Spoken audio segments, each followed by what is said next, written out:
Carbón, la riqueza del pueblo de Lota.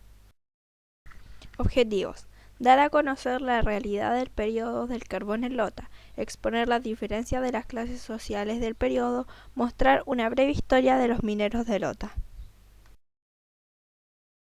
El año 1852 marcó el nacimiento de la industria extractiva de carbón más importante del país con la formación de la compañía Cousiño y Garland, organizada e impulsada por don Matías Cousiño.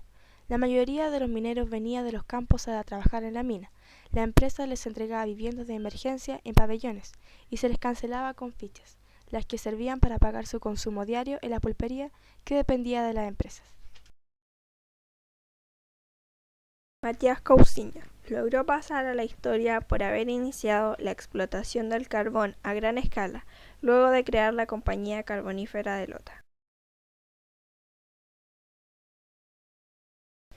La historia de la minería del carbón se inicia en 1837, en la cual se trabajaba con lámparas de carburo o de aceite, sin cascos, y se ponían hojotas de los pies hecha por los mineros. Usaban un gorro de género. Todas las minas se trabajaban en forma artesanal y no mecanizadas como están las más modernas de hoy en día. Los mineros empiezan a trabajar en la mina a los 10 años como mensajeros y cuidadores de las puertas de ventilación de las galerías. A los 13 le daban un contrato y a los 14 o 15 formaban parte de la familia minera. El túnel desciende lentamente en 15 a 14 grados. El aire entra por ventilación natural a través de otras galerías. El aire silba, o sea, chifla, de ahí el nombre El Chiflón. Llegamos al borde del mar. El túnel cambia de aspecto. A la entrada estaba todo enladrillado y con refuerzo de vigas de acero. Una vez bajo el mar se tiene solo la arena del fondo del mar que ha sido compactada por el peso del agua. Es tanta la compresión de 10.000 años del mar que no hay una sola gotera. Solo se requiere de enmaderado de troncos de eucaliptos. Se utiliza esta madera por su resistencia, flexibilidad y resistencia a la corrosión y descomposición. Pueden durar hasta 15 años.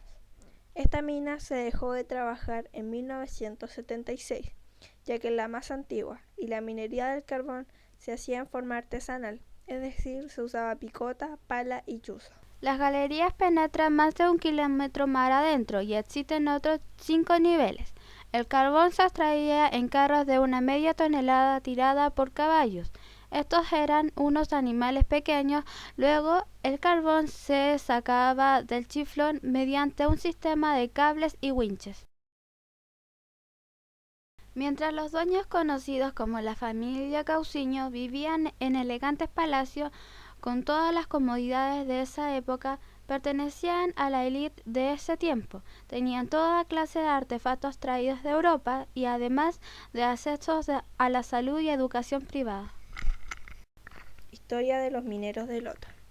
En 1926 se forma el primer sindicato de los mineros, el que después se llamó Sindicato de Trabajadores número 6. En 1947, el presidente de aquel entonces, Gabriel González Videla, comenzó una dura represión y relegación a los mineros del carbón. En 1960, los mineros debieron soportar una larga huelga de 96 días. El presidente de aquella época era Jorge Alessandri. Se estaba en plena huelga cuando vino un fuerte terremoto y los mineros debieron conformarse y volver a trabajar. En 1964 se transforma, producto de una fusión de las compañías carboníferas y fundición de Steyr, en Carbonífera Lota Steyr. El 31 de diciembre de 1970, durante el gobierno de Salvador Allende, se estabilizaron las empresas carboníferas de la región Lota, Curanilahue, Trongol, Lebu y Steyr.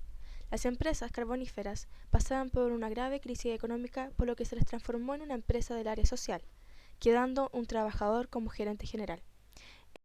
Mediante decreto de ley número 931, el 17 de marzo de 1975 se convirtió en la Empresa Nacional del Carbón ENACAR, Sociedad Anónima. En 1990, el gobierno de Patricio Aylwin realizó una serie de estudios para verificar la realidad de ENACAR y su perspectiva de futuro. El estudio dio como resultado un déficit operacional que, de no ser revertido, obligaría a cerrar la empresa. En 1993 surge la primera ley de reconversión, llamada Ley del Carbón. 19.129.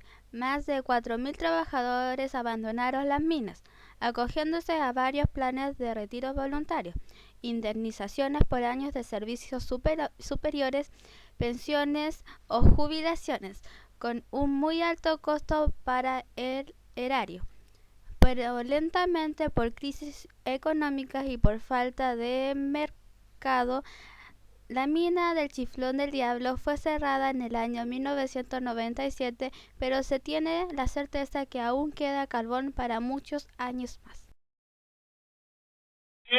Queremos honrar, ay que sí, le da dura labor de traer bajo el fondo del mar el carbón, el carbón, el carbón. Trabajando en la mina de Lota, soy el feliz martillero del minero que lanza su nota al abrir el tenaz laboreo. No la res, ni los cerros, del peligro que pueda encontrar. El minero jamás retrocede, pues su lema es siempre triunfar. Los mineros queremos honrar, ay que sí, le da dura labor de traer bajo el fondo del mar el carbón, el carbón, el carbón. Gracias,